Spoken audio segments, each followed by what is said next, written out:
Hello and welcome to Treasure in Every Verse. I'm your host, author and Bible teacher, Kevin Madison. Thank you for joining us today. Okay, friends, we're back and we're getting right back into our study on does God choose people to go to heaven and choose people to go to hell? And that's really, folks, a tremendous question to be answered. And I know people want to be conservative on how they approach this, but God isn't.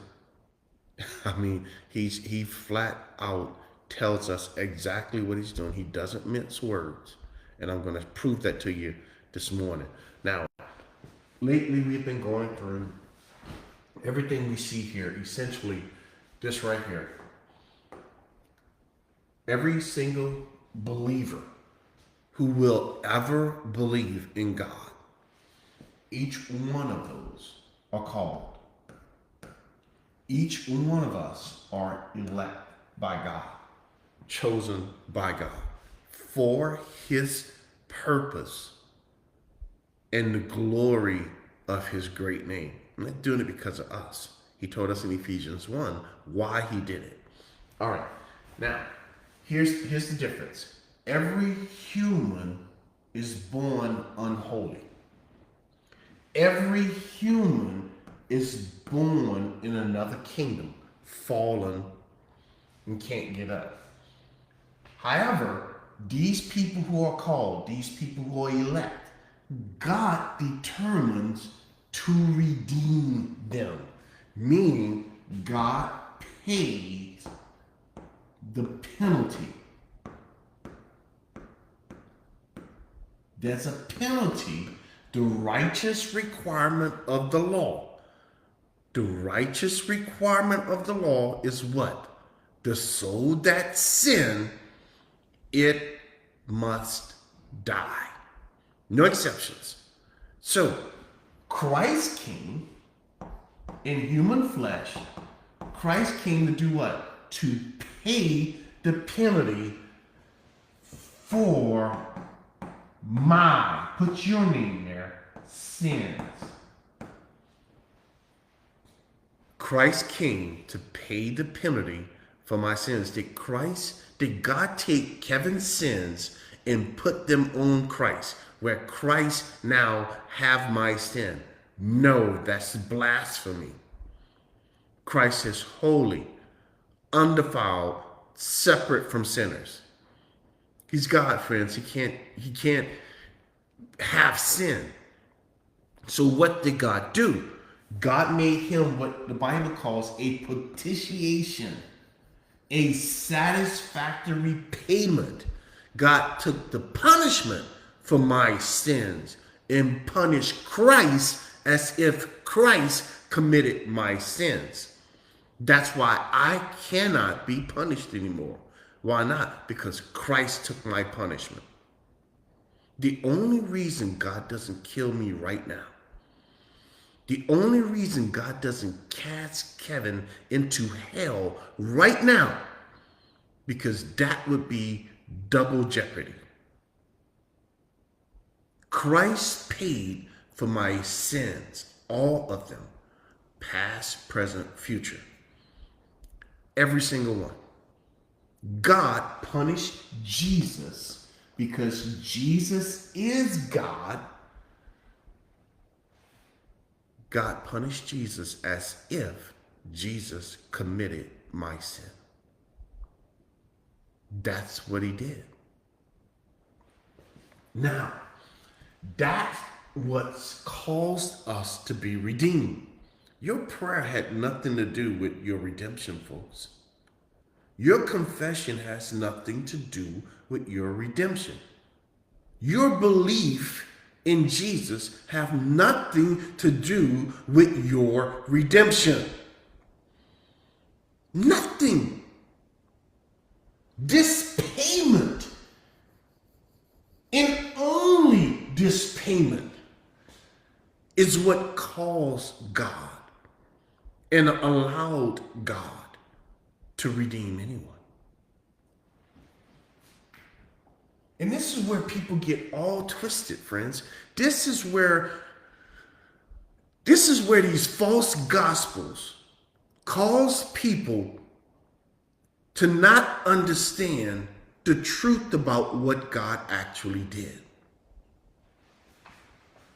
And that's what it is. I don't know how else to say it.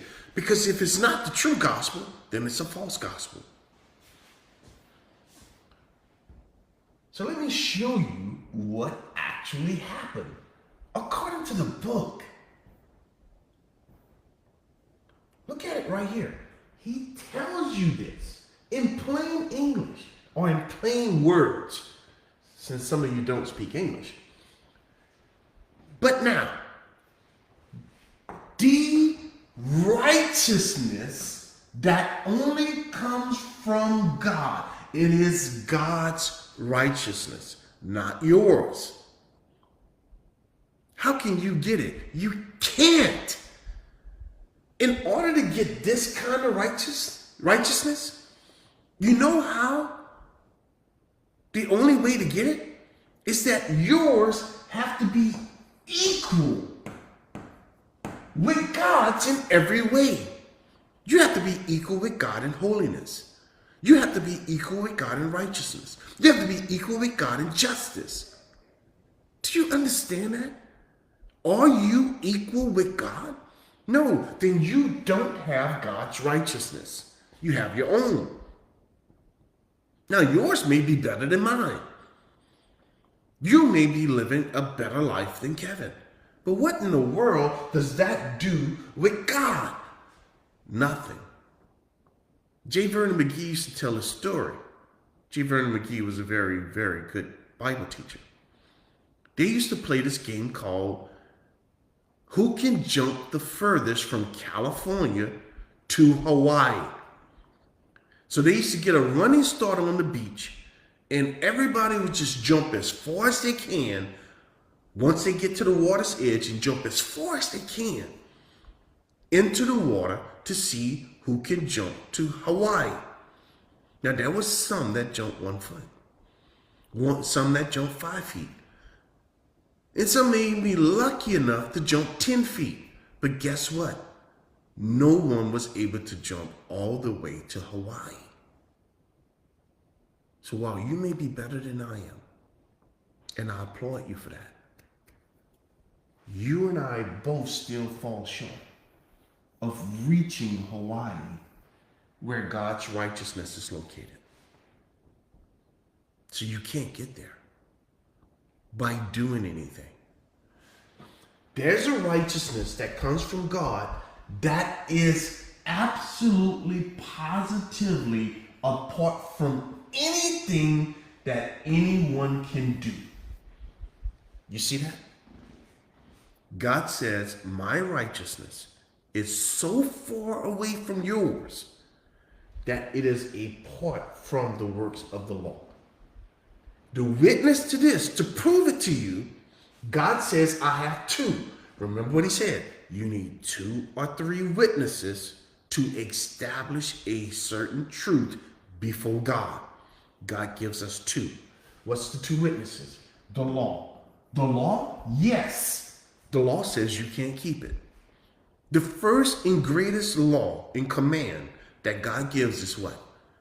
You should love the Lord your God, your creator, with all your heart, all your mind, all your soul, all your strength. Now let me ask you a question. Have you ever done that? Have you ever done that? The obvious answer to that question, friend, is no. Then you are a flat out lawbreaker. And it doesn't matter what you do after that. You broke the first one. If you break the second, so what? If you break the 5th, so what? If you break the 90,000th commandment, so what? You didn't get to base 1. Then there's these guys right here. The prophets. What's the difference between the law and the prophets? This one tells you what God's standard. These tell you what God said. What did God say? God says you're unholy. And God says, I'm holy. And the unholy cannot come into the presence of the holy. That's what these guys said.